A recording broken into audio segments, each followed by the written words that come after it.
Hey team, happy Sunday. It's my senior picture, in case you're wondering, that's me. Senior year does.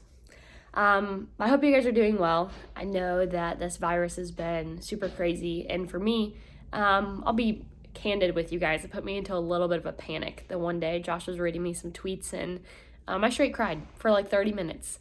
But then on the way home, we were driving back from Alabama, and I just was rereading through the Anxious for Nothing notes and listening to worship music. And, fear just really isn't from God. And that's definitely something from the enemy that the enemy wants to feed us. And if we are living in fear, we can't be living in the purpose that God has for us. So if you think about someone who's fearful and who's just confined in the four walls of their home, obviously it's one thing if you're sick. But if you're just staying inside your house, not talking to anyone, not doing anything, and just kind of paralyzed in fear, that's exactly where the enemy wants you to be. And that's where I was for a few moments this past week. But then I just felt like God was really like, I still want to use you. Like there's still so many things that you can do. Even if you're not going to a big church service or a concert, or you're not out all the time interacting with a bunch of people. And if you watch the service this weekend, Ben and Lauren talked a lot about that and how together we can step into this season and just really utilize the internet, utilize technology to really continue to cultivate community and continue to grow. Like Lauren was saying, how she doesn't just want to go through the season, but she wants herself and us to grow through the season. I just got done making a video for SLG talking about how we're really going to get after this book. We have been in it this semester, and we kind of fell off of accountability and stuff because we haven't met in a couple of weeks. So I challenged them to be reading one chapter a day. So I want to challenge you guys to be growing. I know a lot of you, your world doesn't stop. You're still going to work. You're still being a parent. You're still being a group leader. And I just want you to lean into growth too during this time, whatever free time you might have, to just really lean into prayer. We're going to be pursuing a season of prayer in this time for our country, for people that are sick, for people that are affected by this financially, and just really leaning into what God has for us. So I just want to encourage you to pursue prayer, pursue God through prayer, just really be intentional about the ways that you're allowing God to speak to you, whether that's through a podcast or a sermon online, through a book, or just through His Word, which is really the most effective way that God can speak to you. But I also want to encourage you guys as group leaders, because just because we can't meet in large masses or large gatherings doesn't mean you can't meet with your students. And so especially high school group leaders, a lot of your students can drive, and they'll have school off. If they don't already have school off starting tomorrow, it'll be starting Tuesday for 3 weeks. Guys, that is so much time to go where they are. I know for a lot of you, like maybe it doesn't work out for you to meet with your students in the evening. So now your students are free, not just 3 p.m. and after, but they're free all day. They don't have sports practice. They don't have anything going on. So really, please do not let this opportunity pass you by, because going where they are is such an important value for students to see that you really care about them. You really want to be where they are, and not just inviting them into the four walls of our church and inviting them into what we're doing, but going and being a part of what they're doing and saying, I care about you enough that I'm going to show up and I'm going to spend time with you.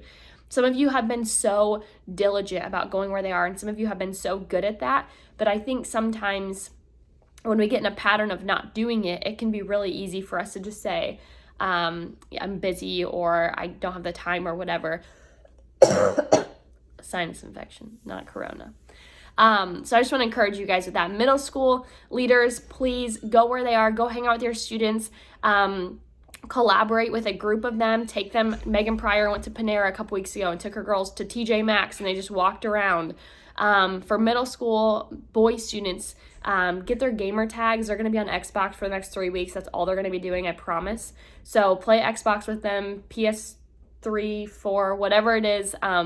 So just be where they're at. Middle school girls, I can promise you that for you to spend, excuse me, for you to spend a few minutes with one of your students on FaceTime would mean the world to them. I know from experience. And so just offering that up to your students, like, hey, is anyone free to FaceTime right now? Or just randomly calling one of your students on FaceTime. Wow. So I just want to encourage you guys with that. There's so many different ways that you can be creative about how you are continuing to walk in purpose through this season and even leveraging it even more than you would in a normal season. And so just really take advantage of that. We are still pumping Fusion Camp signups. We are still pumping Big Stuff signups. And like I said, this weekend we will be doing an online service for Wednesday night for student night. So I was telling SLG, get your groups together. There is nothing against small gatherings. So if you want to invite your students to go to Chipotle together, you want to invite your students to come over to your house or go to one of your students' house if their parents are willing to host your group.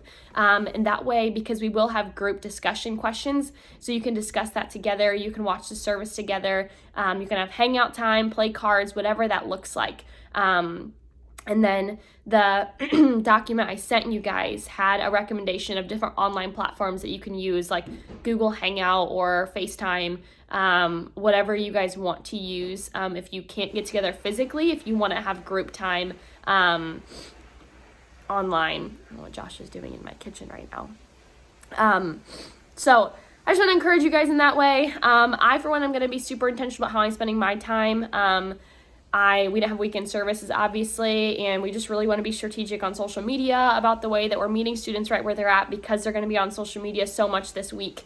So that's all I have for you guys right now. I just want you to know how much I love you, and I heard last Wednesday went pretty well. Way to go for checking in students by yourselves. I think that was really smart. I don't know that any other campus thought of that, so good job. And if I haven't spoken to you personally and you have anything that you want to talk about, please feel free to reach out to me, text or phone call, or email me if you want. But I'm just really proud of you guys, and during this season, for whatever the time period is that we don't have student night, let's not lose touch with each other, because as leaders too, I would love to get creative and maybe do a get together if we're not having student night for a while, because I don't want our unity and our community, our family aspect of our team to fall apart. So let's just keep thinking through that. Pursue God like crazy, because he really wants to hear from you, and he really wants that time with you. Guys, I don't have anything else for you. I'm just going to keep rambling unless I cut this off right now before it hits the 8-minute mark. So let me do that. And I love you guys. If you have questions for the better of the team, shoot them in the text down below and I will answer them so that we can better our team. I love you guys so much. I miss you a ton, and I'll see you soon. Peace out.